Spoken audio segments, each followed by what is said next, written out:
এটাই সেই স্পেশাল মশলা, এটাই সেই তেল দিয়ে যেই মশলাটা বানাই। এটা কতদিন রাখা যাবে? আরে আমি এটা 10 বছর লাগলে কিছুই না, পেঁয়াজ দিলেই নষ্ট। এই ঝালমুড়িওয়ালা মামার সাথে বেশ অনেক সময় ধরেই কথা বলেছি এবং কতগুলো সিক্রেট টিপস অ্যান্ড ট্রিক্স জানতে পেরেছি, যেটা আজকে আমি আমার রেসিপিতে ফলো করব। স্ট্রিট ফুড ঝালমুড়ি আমরা সবাই খেয়েছি কম বেশি, তো এই ঝালমুড়ির যে স্পেশাল একটা মশলা থাকে, তেলের মধ্যে যেই স্পেশাল মশলাটা তারা করে, এটা কিন্তু তাদের একদমই সিক্রেট একটা মশলা। ইয়েস, আপনারা একদমই ঠিক ধরেছেন, সেই সিক্রেট মশলার রেসিপিটাই আজকে আমার ভিউয়ার্সদের জন্য শুধুমাত্র আমি শেয়ার করতে চলেছি। যাই হোক, আর কথা বাড়াচ্ছি না, সরাসরি চলে যাচ্ছি আমার কিচেনে। এখানে আমি 1.5টা রসুন নিয়েছি, অর্থাৎ ছেলার পরে আমার হাফ কাপের মতো হয়েছে। আর আদা নিয়েছি আমি হাফ কাপের অর্ধেক, অর্থাৎ 1/4 কাপ। আর এই বিষয়টা খেয়াল রাখবেন, যতটুকু রসুন নিয়েছেন তার হাফ যেন আদা হয়, দ্যাটস ইট। আদা এবং রসুন একসাথে ব্লেন্ড করে নিচ্ছি এবং একটা সাইডে রেখে দিচ্ছি। আর এখানে কড়াইয়ের মধ্যে আমি নিয়েছি হাফ কাপ পরিমাণ সয়াবিন তেল, অর্থাৎ কুকিং অয়েল। চুলার জালটা এখন জ্বালিয়ে দিচ্ছি এবং চুলার জালটা কিন্তু এই পর্যায়ে লো হিটে আছে, ঠিক আছে? আর ওই যে আদা এবং রসুন বাটাটা বেটে রেখেছিলাম সেটা আমি দিয়ে দিলাম তেলের মধ্যে। আদা এবং রসুন বাটা তেলের মধ্যে দেওয়ার পরপর কিছু মশলা আরও অ্যাড করে দিচ্ছি।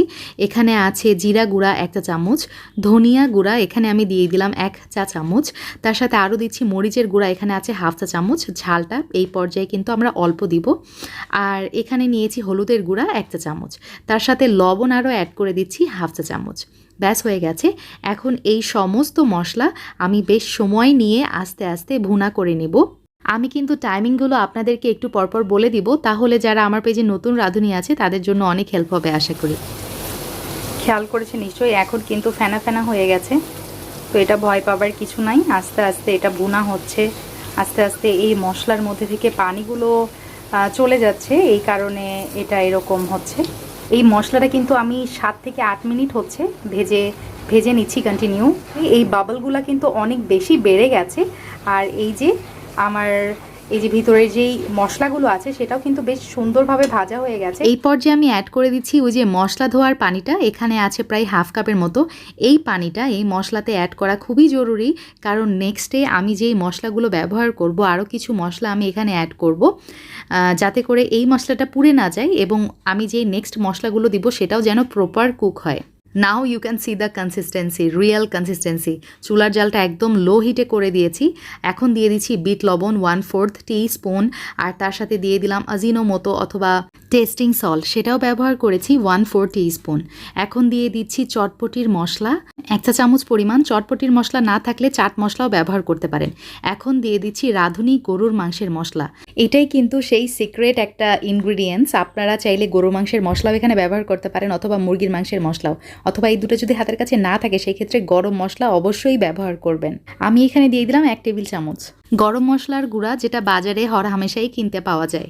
যেই হোক, এখন আমি যেটা করছি, সমস্ত মশলাগুলো একসাথে আবারও একদম চুলা লো আছে এটা ভুনা করতে থাকবো।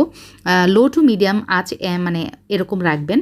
তো এখন ভুনা করতে করতে দেখতে পারবেন আবারও কিন্তু কন্টিনিউ এভাবে ফেনা ক্রিয়েট হতে থাকবে, কারণ আমি আপনাদেরকে আগেও বলেছি, যখনই এই মশলার পানিটা কমতে থাকবে তখন তেলে এরকম বাবল হইতে থাকবে। আমি 5 মিনিটের মতো জাল করেছি, তারপরেই দেখতে পাচ্ছেন আমার মশলাটা কিন্তু একদম রেডি। আর আলহামদুলিল্লাহ এতটাই নাইস একটা স্মেল বেরিয়েছে, আমার পুরা বাড়ি একদম এই সুন্দর গন্ধে ভরে গেছে আলহামদুলিল্লাহ। আপনাদেরকে দেখিয়ে দিচ্ছি একটা চামচে করে, তাহলে আপনারা বুঝতে পারবেন যে এটা কতটা পারফেক্ট হয়েছে। আমি চুলার জালটা অফ করে দিচ্ছি এবং চুলা থেকে আমার এই মশলাটা নামিয়ে নিচ্ছি। ঠান্ডা হয়ে গেলে একটা কাচের বয়ামে আমি তুলে নিয়েছি। এভাবেই আপনারা খাবারের টেবিলের ওপরে 1 বছরের মতো এই মশলাটা সংরক্ষণ করতে পারবেন ইনশাল্লাহ। আর যখন মুড়ি মাখা খাওয়ার ইচ্ছা হবে তখন এই যে আপনাদেরকে দেখিয়ে দিব মামা কীভাবে মুড়ি মাখছে, তো সেভাবে আপনারাও মাখিয়ে নিতে পারেন। এই পর্যায়ে মুড়িওয়ালা মামার একটা ছোট্ট ইন্টারভিউ আপনাদের সঙ্গে আমি শেয়ার করছি। এটা কত টাকা মামা? এটা কত টাকার প্যাকেট? দেন আমাকে একটা 20 টাকার দেন। এই পর্যায়ে আমি আপনাদের কাছ থেকে বিদায় নিয়ে নিচ্ছি। আরও কিছু ভিডিও বাকি আছে, আপনারা চাইলে দেখে নিতে পারেন। আর একটা জিনিস সব সময় মাথায় রাখবেন, সেটা হচ্ছে হৃদয় ফেরদৌস খান চ্যানেল মানেই একটা ট্রাস্টেবল জায়গা, যেখানে আমার ভিউয়ার্সরা আমার রেসিপির ওপরে চোখ বন্ধ করে বিশ্বাস করতে পারবে। সো ইনাফ ফর টুডে, ইনশাল্লাহ আবার দেখা হবে। আল্লাহ হাফেজ, আসসালামু আলাইকুম। 40 পদের মশলা আছে, 42 পদের বাঙাল আছে, আদা জিরা তেজপাতা রসুন অনেক চালাই বললাম না। আর এটা কি তেল দিয়ে বানাইছেন? সয়াবিন তেল দেওয়া। সয়াবিন তেল না? আচ্ছা আচ্ছা, এটা সরিষা না? সরিষার তেল দিয়ে মজা হবে না। হ্যাঁ, সরিষার তেল দিয়ে এত মজা হয় না। আর মশলাটা একবারে কালো হয়ে গেছে, কালো মশলার দ্বারা তো মানে ভুনা করতে করতে এরকম কালো হয়েছে, তাই না? আর উপরে এগুলো দেখা যাচ্ছে, এগুলো কি মামা? এটা হলো মশলা, যে শুকনো মশলা আছে না, লং এলাচি দারচিনি এই দিকে। আচ্ছা, পেঁয়াজ বাটাও দেন মামা এর মধ্যে? রসুন দেয়, রসুন দেয়, পেঁয়াজ দেয় না, পেঁয়াজ দিলে নষ্ট হয়ে যাবে। পেঁয়াজ দিলে নষ্ট হয়ে যাবে? এমনি নষ্ট হবে না, 1 বছর। এটা কতদিন রাখা যাবে? আরে আমি এটা 10 বছর লাগলে কিছু হবে না। না, পেঁয়াজ দিলেই নষ্ট। আচ্ছা নাকি? আচ্ছা, ধন্যবাদ মামা। আপনার নাম কি?